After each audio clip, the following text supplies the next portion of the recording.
ഉദ്ഘാടനം ചെയ്യുകയാണ്. ഉദ്ഘാടനം ചെയ്യാനോ അല്ലേ?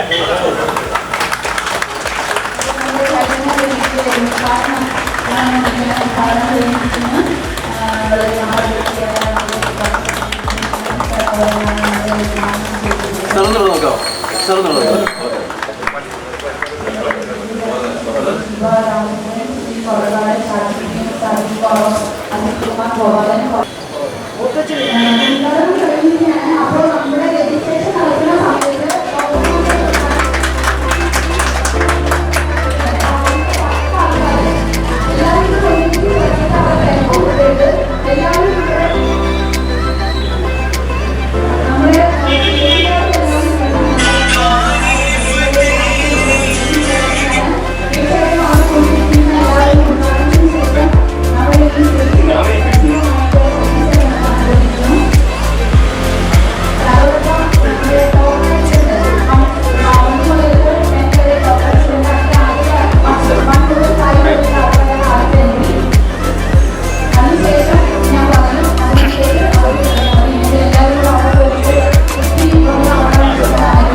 എൻ്റെ പ്രിയ സുഹൃത്തിനേക്കാളുപരി അനുജനെ പോലെയുള്ള ഡോക്ടർ സന്ദീപ്, മുമ്പുള്ള ഇനോഗ്രേഷൻ സമയത്തും ഞാൻ പറഞ്ഞതുപോലെ പേരുകൊണ്ടുള്ള സാമ്യത്തിനുപരി എൻ്റെ അനിയൻ്റെ പേരും സുദീപാണ്, സന്ദീപിൻ്റെ അനിയൻ്റെ പേരും സുദീപാണ്. അതൊക്കെ ഒരു ദൈവനിശ്ചയം പോലെ സംഭവിച്ചതായിരിക്കാം. എന്നാലും എനിക്ക് ഒരുപാട് സന്തോഷമുണ്ട്. കാരണം ചൈതന്യ ക്ലിനിക്ക് മുമ്പ് ഇനോഗ്രേറ്റ് ചെയ്തു. ഇന്നത് ഈ ചുരുങ്ങിയ സമയത്തിനുള്ളിൽ ജനങ്ങളുടെ വിശ്വാസം, ഏറ്റവും പ്രധാനപ്പെട്ട ഒരു കാര്യം വിശ്വാസം. നമ്മൾ പഴയ കാലഘട്ടത്തിനോട് കമ്പയർ ചെയ്ത് നോക്കുമ്പോൾ ഈ പുതിയ കാലഘട്ടത്തിൽ പ്രത്യേകിച്ച് സോഷ്യൽ മീഡിയയുടെയും കോർപ്പറേറ്റ് സെക്ടേഴ്സിൻ്റെയും ഇൻഫ്ലുവൻസിൽ നഷ്ടപ്പെട്ടു പോയ ഒരു വലിയൊരു സംഭവമുണ്ട്, ട്രസ്റ്റ്, വിശ്വാസം. അത് പല കാരണങ്ങൾ കൊണ്ടാണ്. കാരണം രോഗികൾക്ക് പലപ്പോഴും ഇൻഫോർമേഷൻസ് ഫോണിലൂടെയും സോഷ്യൽ മീഡിയയിലൂടെയും തെറ്റിദ്ധരിപ്പിച്ചിട്ടുള്ള ഒരു മനോഭാവം കൊണ്ടായിരിക്കാം അവർ ഡോക്ടേഴ്സിൻ്റെ അടുത്തെത്തുന്നത്. എന്നാൽ അതിൽ ഡോക്ടർ സന്ദീപ് കാത്തു സൂക്ഷിച്ചൊരു വലിയൊരു കാര്യം അത് നിലനിർത്തുക എന്നുള്ളതാണ് ഞാൻ മനസ്സിലാക്കിയത്. ഒരു പേഷ്യൻറ്റിനോടുള്ള മനോഭാവം അത് ഒരു യാന്ത്രികമായി ചെയ്യാതെ അത് ഉള്ളിൽ നിന്ന് വരുന്നൊരു വികാരത്തോടുകൂടി ആ പറയുന്ന വ്യക്തി സ്വന്തം അച്ഛനോ അമ്മയോ അനിയനോ അനിയത്തിയോ ആണെങ്കിൽ എന്താണ് ചെയ്യേണ്ടത് അത് സന്ദീപിന് നല്ലോണം അറിയാം. ആ രൂപത്തിലുള്ളൊരു ചികിത്സ ആർക്ക് കൊടുത്താലും അതെപ്പോഴും മുന്നോട്ടുള്ള ഒരു നല്ലൊരു ഉയർച്ചയിലേക്ക് തന്നെ വരും. അതിൻ്റെ ഉദാഹരണം തന്നെയാണ് ഇന്നിവിടെ നമ്മൾ കണ്ടുകൊണ്ടിരിക്കുന്നത്. അതിലേറ്റവും അധികം സന്തോഷം എനിക്ക് ഉള്ളിലുണ്ട്. പലപ്പോഴും സന്ദീപിനോട് സംസാരിക്കുമ്പോൾ എനിക്കത് മനസ്സിലായിട്ടും ഈ വേളയിൽ എനിക്ക് ഒരു കാര്യം എനിക്ക് പെട്ടെന്ന് എൻ്റെ മനസ്സിൽ വരുന്നൊരു കാര്യം, ഞാൻ എപ്പോഴും അങ്ങനെ എൻ്റെ മനസ്സിൽ പറയുന്ന കാര്യങ്ങൾ പെട്ടെന്ന് പറയാനാണ് കൂടുതലും ശ്രമിക്കാറ്. ഞാനിങ്ങനെ കുറേ വായിച്ച് എൻ്റെ കുട്ടികളൊക്കെ പഠിപ്പിച്ചുകൊണ്ടിരിക്കുന്ന സമയത്ത് പലതരം നമ്മൾക്ക് സയൻസിന് പോലും എത്തിപ്പറ്റാത്ത ഒരുപാട് കാര്യങ്ങൾ വരുന്നൊരു കാലഘട്ടത്തിൽ പഴയ എല്ലാ ലിറ്ററേച്ചേഴ്സും എടുത്തു നോക്കിക്കഴിഞ്ഞാൽ ആരോഗ്യ മേഖലയിൽ ഇന്നത്തെ ദിവസം ഈ ദിവസത്തിൻ്റെ ഒരു പ്രത്യേകത ഈ ദിവസമാണ് നമ്മൾ മോഡേൺ മെഡിസിൻ അലക്സാണ്ടർ ഫ്ലെമിംഗ് ആദ്യമായിട്ട് പെനിസിലിൻ എന്ന ഒരു ആയുധം കണ്ടുപിടിച്ച ഒരു ദിവസം. ഒരു പുതിയ അധ്യായമായിരുന്നു ഈ സെപ്റ്റംബർ, ഈ ദിവസം. ആ ഒരു മരുന്ന് പെനിസിലിൻ്റെ സമുദായത്തിലേക്കുള്ള ആ വരവോടുകൂടിയാണ് ഈ ചികിത്സാ പ്രസ്ഥാനം തന്നെ മാറിയത്. അതേ അറിഞ്ഞോ അറിയാതെ ആയിരിക്കാം ചിലപ്പോൾ സന്ദീപ് ആ ഒരു ദിവസം. പക്ഷേ സർവേശ്വര അനുഗ്രഹം എന്ന് പറയട്ടെ, ഇതും ഒരു പുതിയ അധ്യായമായിട്ട് ചരിത്രത്തിൽ രേഖപ്പെടുത്തട്ടെ എന്ന് ഞാൻ ആശിക്കുന്നു.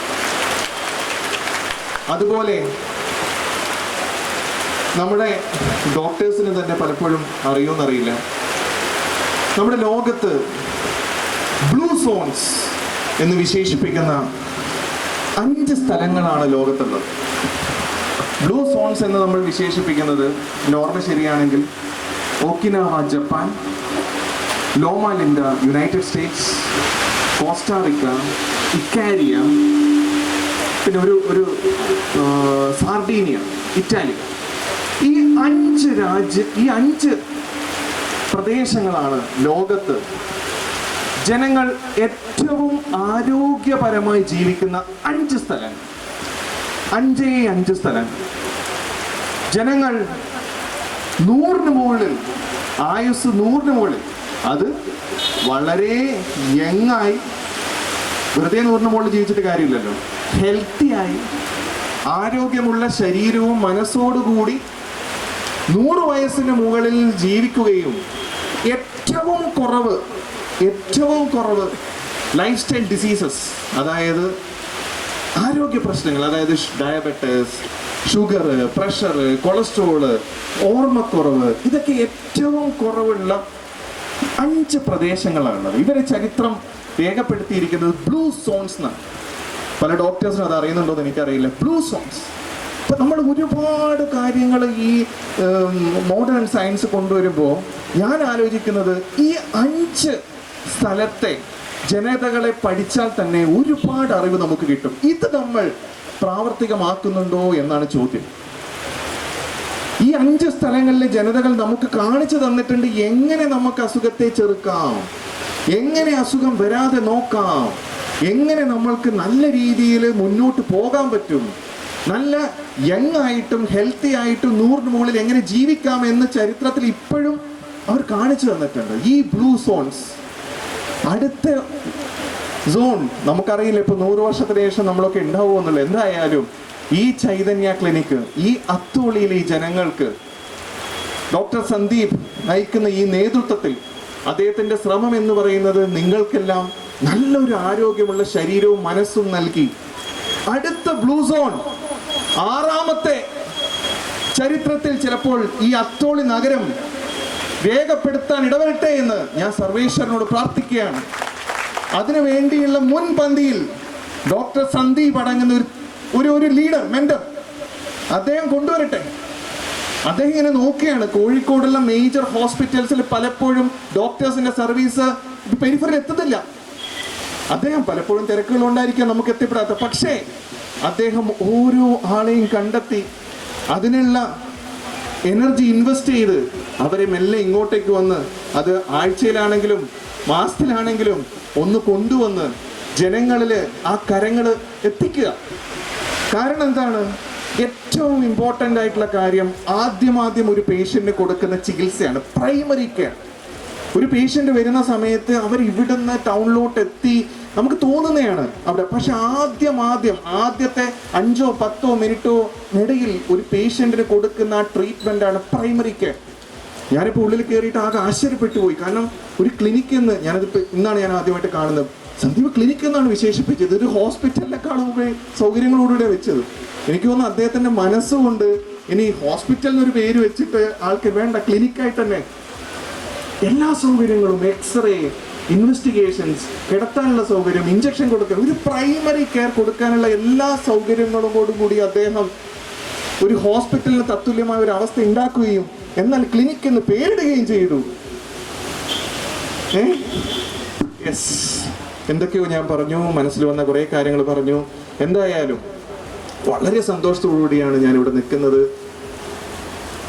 മതത്തിൻ്റെ വ്യത്യാസത്തോടു കൂടിയല്ല, രാഷ്ട്രീയത്തിൻ്റെ വ്യത്യാസത്തോടെയല്ല, നമ്മളെല്ലാവരും ആരോഗ്യത്തിൻ്റെ കാര്യങ്ങൾ വരുമ്പോൾ ഒറ്റക്കെട്ടായി നിന്ന്, ഒറ്റ മനസ്സോടുകൂടി നിന്ന് ഇതിനെ അത്തോളി ജനങ്ങളുടെ ഒരു നല്ലൊരു സപ്പോർട്ടോടുകൂടി, ചിലപ്പോൾ പരിമിതികൾ ഉണ്ടായിരിക്കാം, ഉറപ്പായിട്ടും ആർക്കും 100% പെർഫെക്ഷൻ ഒരു കാര്യം ചെയ്യാൻ പറ്റില്ല, നെഗറ്റീവ്സ് ഉണ്ടാവും. ആ നെഗറ്റീവ്സ് നല്ല രീതിയിൽ ഡോക്ടറോട് സംസാരിക്കുകയും അതിനുള്ള സൊല്യൂഷൻസ് സജസ്റ്റ് ചെയ്യുകയും ചെയ്യുന്നതിലാണ് എപ്പോൾ ഉയർച്ച ഉണ്ടാവുക.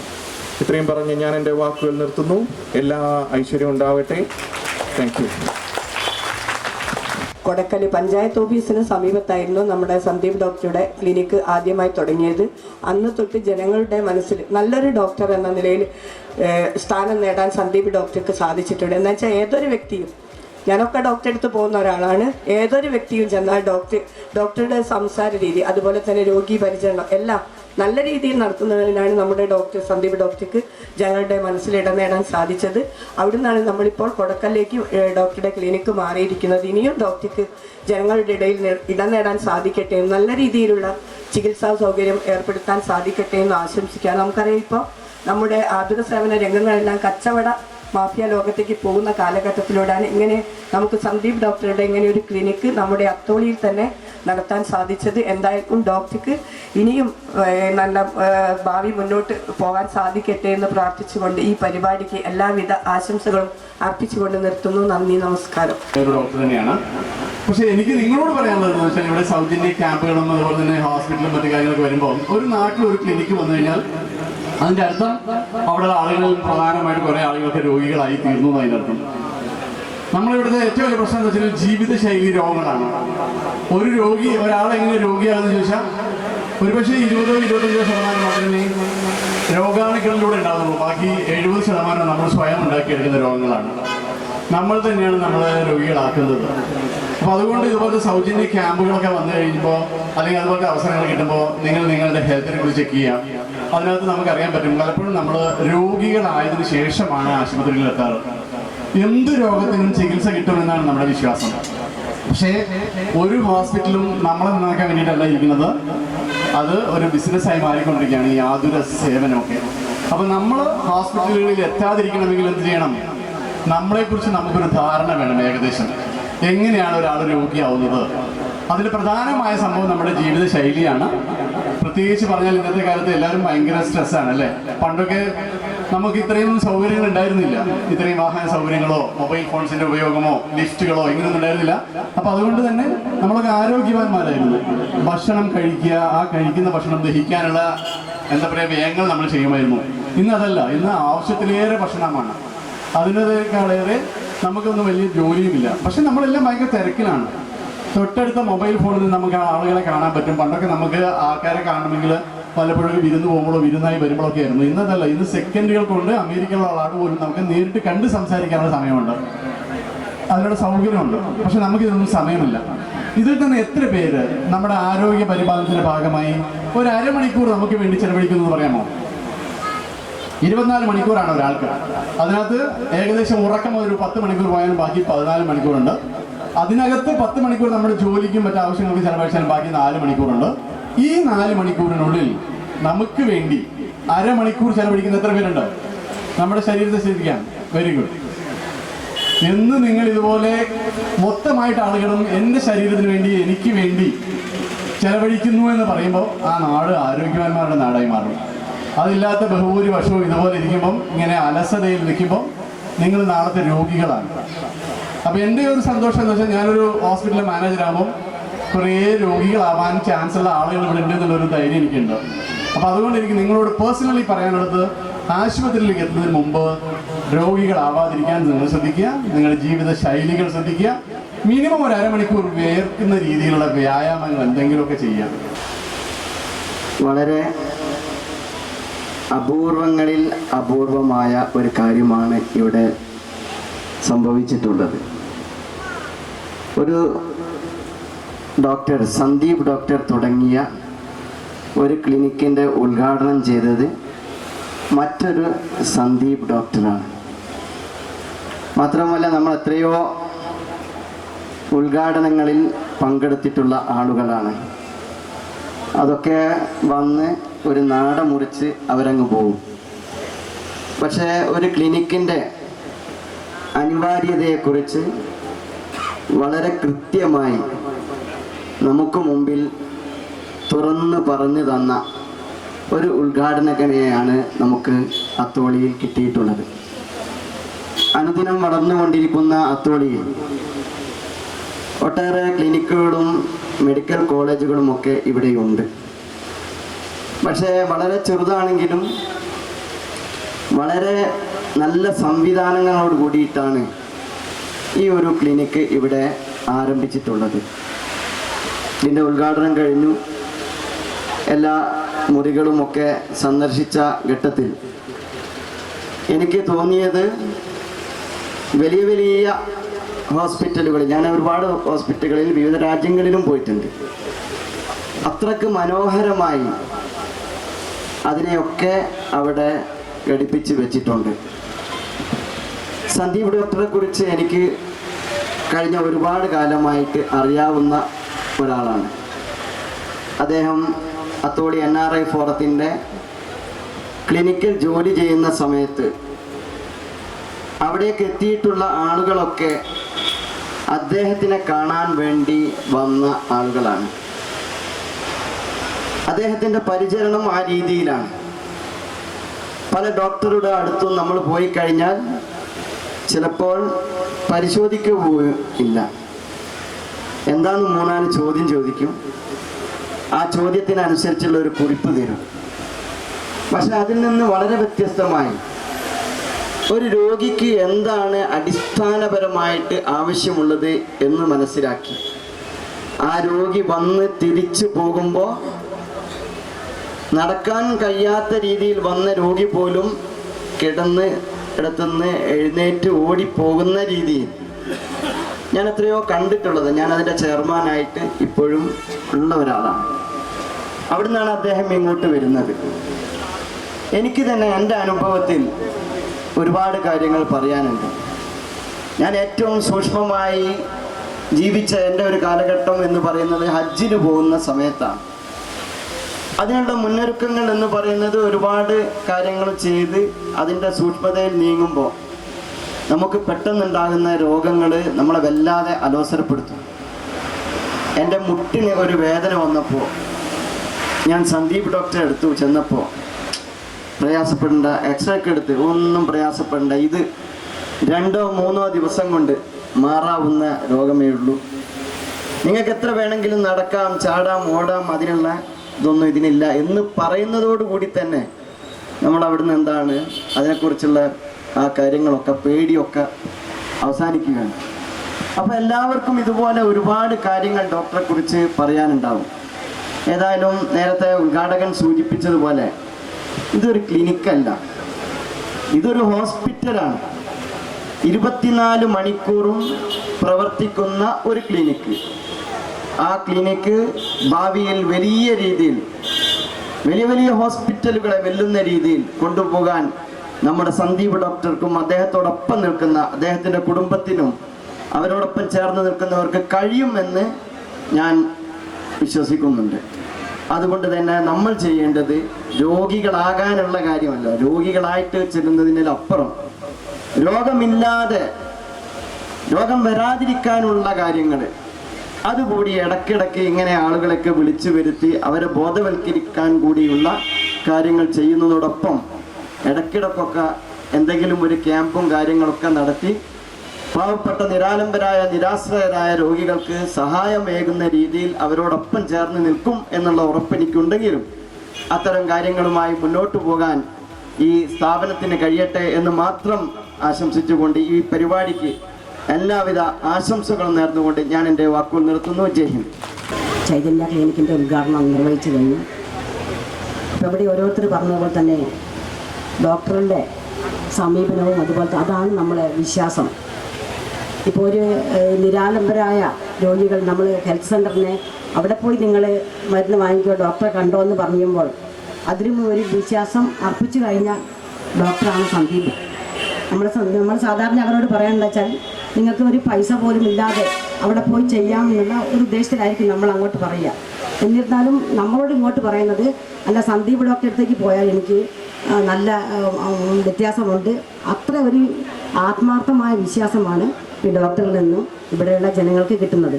അത് തന്നെയാണ് ഏകദേശവും നമുക്ക് അസുഖം മാറാനുള്ളൊരു പ്രതിവിധി കൂടി അതാണ്. ആ വിശ്വാസം തന്നെയാണ് നമുക്ക് പല രോഗങ്ങളും ചിലപ്പം വരുത്തുന്നതും വരാതിരിക്കുന്നതും. നമുക്ക് ചില അസുഖങ്ങൾ മാറുന്നത് ആ ഡോക്ടറോടുള്ള ആ വിശ്വാസം, നമുക്ക് ആ സന്തോഷം കിട്ടുന്ന അവസരത്തിൽ നമുക്ക് ആ അസുഖം ഇല്ലാതെ തന്നെയായി ഉള്ളത്. അതുപോലെ തന്നെയുള്ള ഈ ആധുനിക കാലത്ത് നമുക്കറിയാം, നമ്മൾ ജീവിതശൈലി രോഗങ്ങൾ കൊണ്ട് ബുദ്ധിമുട്ടുന്ന ഓരോ വീടുകളിലും ഓരോ ജീവിതശൈലി രോഗം ഇല്ലാത്തവർ ഉണ്ടായിരിക്കില്ല ഇപ്പോഴത്തെ കാലത്ത്. അപ്പോൾ ഇവിടെ ഉദ്ഘാടകൻ ആത്മാർത്ഥമായിട്ട് തന്നെയാണ് ഓരോ വാക്കും അവരുടെ പ്രകടനത്തോടെ തന്നെ നമുക്ക് മനസ്സിലാവും. നമുക്ക് ഒരു ഡോക്ടർ ഒരു രോഗിയെ സമീപിക്കുന്നതും അതുപോലെ തന്നെ ഡോക്ടറെ സമീപിക്കുന്നതും ആ ഒരു ഉത്തമമായ ഒരു ആത്മാർത്ഥമായ ഒരു പറച്ചിൽ തന്നെയാണ് നമ്മുടെ ഉദ്ഘാടനം ഇവിടെ നിർവഹിച്ചു കഴിഞ്ഞത്. നമുക്ക് ഓരോരുത്തർക്കും നമ്മളുടെ വിശ്വാസം നിലനിർത്താൻ സാധിക്കട്ടെ. അതുപോലെ തന്നെ ഡോക്ടർക്കും നമ്മൾ അങ്ങനത്തെ ഒരു സമീപനം ഉണ്ടാകാൻ സാധിക്കട്ടെ. നമ്മുടെ അസുഖം നമ്മൾ വരുത്തുന്നതായിരിക്കാം ചിലപ്പോൾ നമ്മുടെ ചിന്തകളും. അതുപോലെ തന്നെ ഈ കാലഘട്ടത്തിൽ നമുക്ക് തിരക്കുള്ള ജീവിതത്തിൽ നമ്മൾ അസുഖങ്ങൾ വിളിച്ചു വരുത്തിയാണ്. എന്നാൽ ഇവിടെ ഏങ്കർ കുറച്ച് കാര്യങ്ങൾ നിങ്ങൾക്ക് മുമ്പ് പറഞ്ഞു തന്നിട്ടുണ്ട്. ആ ജീവിതശൈലി രോഗം ഇല്ലാതിരിക്കാൻ വേണ്ടി നമ്മൾ അതും കൂടി പ്രാവർത്തികമാക്കാൻ ഇവിടെ ഇരിക്കുന്ന ഓരോരുത്തർക്കും സാധിക്കട്ടെ എന്ന് മാത്രം ആശംസിച്ചുകൊണ്ട് ഇതിന് എല്ലാവിധ ഐശ്വര്യങ്ങളും ഉണ്ടാകട്ടെ എന്ന് മാത്രം പറഞ്ഞുകൊണ്ട് നിർത്തുന്നു. നന്ദി, നമസ്കാരം. നമ്മൾ ഈ ക്ലിനിക്കിനെ കുറിച്ച് ഇവിടെ വളരെയധികം പ്രതിപാദിച്ചിരിക്കുന്നു. എല്ലാവരും പറഞ്ഞതുപോലെ തന്നെ നമ്മളെല്ലാ ആളുകളും രോഗികളാണ്. ഒരു 90% ആളുകളും എൻ്റെ മുമ്പിലിരിക്കുന്ന ആളുകളിൽ ഏകദേശം ഒരു 50 വയസ്സ് കഴിഞ്ഞ എല്ലാ ആളുകളും ഏതെങ്കിലും തരത്തിലുള്ള രോഗങ്ങൾ കൊണ്ട് ബുദ്ധിമുട്ടുന്ന ആളുകളായിരിക്കും. ഒന്നെങ്കിൽ ഷുഗർ, അല്ലെങ്കിൽ പ്രഷർ, അല്ലെങ്കിൽ കൊളസ്ട്രോള്, അല്ലെങ്കിൽ മറ്റെന്തെങ്കിലും അസുഖങ്ങൾ. സാധാരണഗതിയിൽ നമുക്ക് എന്തെങ്കിലും ഒരു അസുഖം വന്നു കഴിഞ്ഞാൽ നമ്മൾ ആദ്യമായിട്ട് അന്വേഷിക്കുന്നത് ആ വിഭാഗത്തിലെ ഒരു സ്പെഷ്യലിസ്റ്റ് ആരുണ്ട് എന്ന് നോക്കിയിട്ടാണ് നമ്മൾ ഡോക്ടറെ കാണാൻ പോവാറ്. അങ്ങനെ നമ്മൾ ഡോക്ടറെ കാണുന്ന സമയത്ത് നമുക്ക് ഡോക്ടറെ ഭാഗത്തു നിന്നും ഒരു രോഗി എന്ന നിലയിൽ നമുക്ക് നല്ല ഒരു പെരുമാറ്റം ലഭിക്കുകയാണെങ്കിൽ നമ്മൾ പോയ സമയത്ത് ഒരു അരമണിക്കൂറോ അല്ലെങ്കിൽ 10 മിനിറ്റ് കൊണ്ട് നമ്മുടെ രോഗം 90% മാറും. അതേ സമയത്ത് നമ്മൾ ഡോക്ടറെ അടുത്ത് പോയി നമ്മൾക്ക് തന്നെ തോന്നുകയാണ് ഡോക്ടർ എന്നോട് സ്വീകരിച്ച സമീപനം എനിക്ക് ഇഷ്ടപ്പെട്ടില്ല എന്ന് നമുക്ക് തോന്നുകയാണെങ്കിൽ നമ്മൾ സ്വാഭാവികമായിട്ടും അടുത്ത തവണ അദ്ദേഹത്തിൻ്റെ അടുത്ത് പോകില്ല. എൻ്റെ ഒരു അനുഭവമുണ്ട്. ആ അനുഭവത്തിലാണ് ഞാൻ പറയുന്നത്. നിങ്ങളും അതുപോലെ തന്നെ ആയിരിക്കുമെന്നാണ് ഞാൻ വിശ്വസിക്കുന്നത്. എൻ്റെ കഴുത്തിന് ചെറിയൊരു വേദന വന്നപ്പോൾ ഞാൻ കോഴിക്കോടുള്ള പലരോടും ചോദിച്ചു. കോഴിക്കോടുള്ള ഒരു പ്രശസ്തനായ ഒരു ഡോക്ടറെ ഒരാൾ എനിക്ക് സജസ്റ്റ് ചെയ്തു. ഞാൻ അവിടെ പോയ സമയത്ത് 73 ടോക്കൺ. അപ്പോൾ ആ വിളിക്കുന്ന സമയത്ത് 65 ടോക്കൺ വിളിച്ചത്. അപ്പം ഞാൻ വിചാരിച്ചു ഇത്ര ആളുകളെ ഉണ്ടാവുള്ളൂ. പക്ഷെ അദ്ദേഹത്തിൻ്റെ അടുത്ത് 100 ടോക്കൺ കഴിഞ്ഞിട്ട് വീണ്ടും 165 ആളുകൾ വന്നിട്ട്. അപ്പം ഞാൻ വിചാരിച്ചു നല്ല ഡോക്ടറായിരിക്കും, എൻ്റെ രോഗം ഞാൻ അദ്ദേഹത്തെ കാണിച്ചാണെങ്കിൽ എനിക്ക് മാറി കിട്ടുമെന്ന് ഞാൻ വിചാരിച്ചു. ഞാൻ ആദ്യത്തെ പ്രാവശ്യം അദ്ദേഹം കാണിച്ചു. അദ്ദേഹം അവനെ തൊട്ടുപോലും നോക്കിയില്ല. എന്നോട് കാര്യങ്ങളൊക്കെ ചോദിച്ചു. അപ്പം അദ്ദേഹം പറഞ്ഞു അദ്ദേഹത്തിന് മുമ്പിൽ ഒരു മനുഷ്യ ശരീരത്തിൻ്റെ ഒരു പ്രതിമ ഉണ്ടായിരുന്നു. ആ പ്രതിമ എടുത്തിട്ട് എന്നോട് പറഞ്ഞു, നിങ്ങളുടെ ഈ ഭാഗത്തുള്ള ഒരു ജോയിന്റ് വിട്ടുപോയതാണെന്ന് പറഞ്ഞു. അതാണ് നിങ്ങൾക്ക് ഈ പുറം വേദനയ്ക്ക് നട്ടലിൻ്റെ വേദനയ്ക്ക് കാരണമെന്ന് പറഞ്ഞു. പറഞ്ഞു ഓക്കെ 3 ദിവസത്തേക്ക് മരുന്ന് തന്നു. 3 ദിവസം മരുന്ന് തന്നു. ഞാൻ 3 ദിവസം മരുന്ന് കഴിച്ച് വീണ്ടും പോയ സമയത്ത് അദ്ദേഹം പറഞ്ഞു, എന്നെ തൊട്ടുപോലെ നോക്കിയില്ല. അദ്ദേഹം പറഞ്ഞു നിങ്ങൾക്കൊരു ഇഞ്ചക്ഷൻ അടിക്കാനുണ്ട്, നിങ്ങൾ ഇക്ര ഹോസ്പിറ്റലിലേക്ക് വരണം. അയാൾ ഇക്ര ഹോസ്പിറ്റലിൽ ഏതോ ഒരു ദിവസം പോകുന്ന ആ ദിവസം നിങ്ങൾ ഇക്ര ഹോസ്പിറ്റലിലേക്ക് വരണം.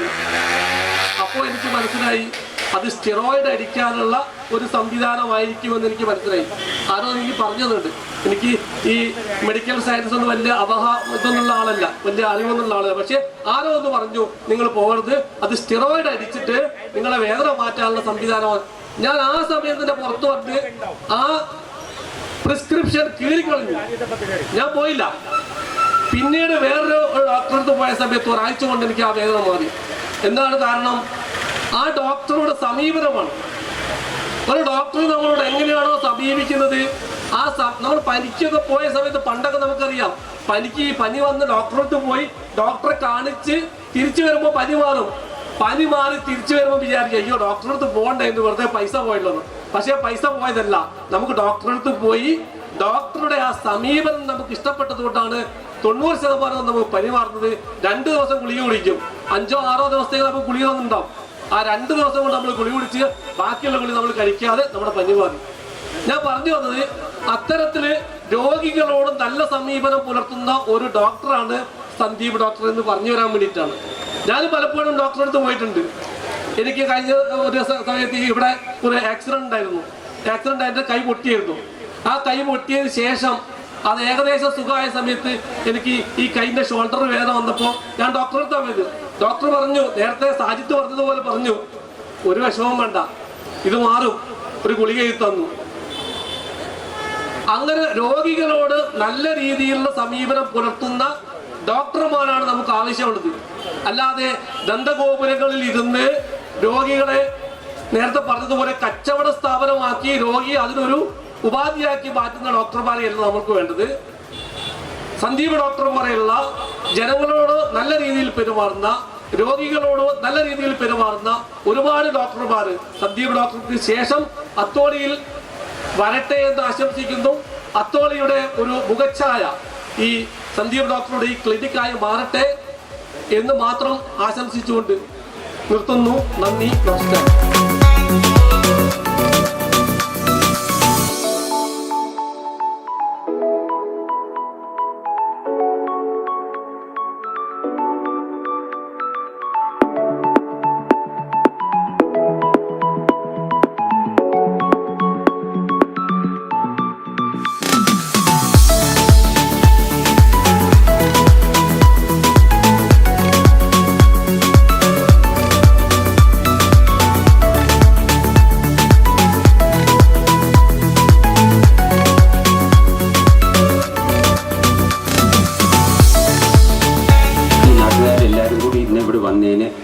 എസ്പെഷ്യലി സന്ദീപ് കുഞ്ഞിക്കണ്ണൻ സാറ് എൻ്റെ ഒരു ബ്രദറായിട്ട്, എൻ്റെ ഒരു മെൻറ്ററായിട്ട് ഞാൻ കാണുന്ന ഒരാളാണ്.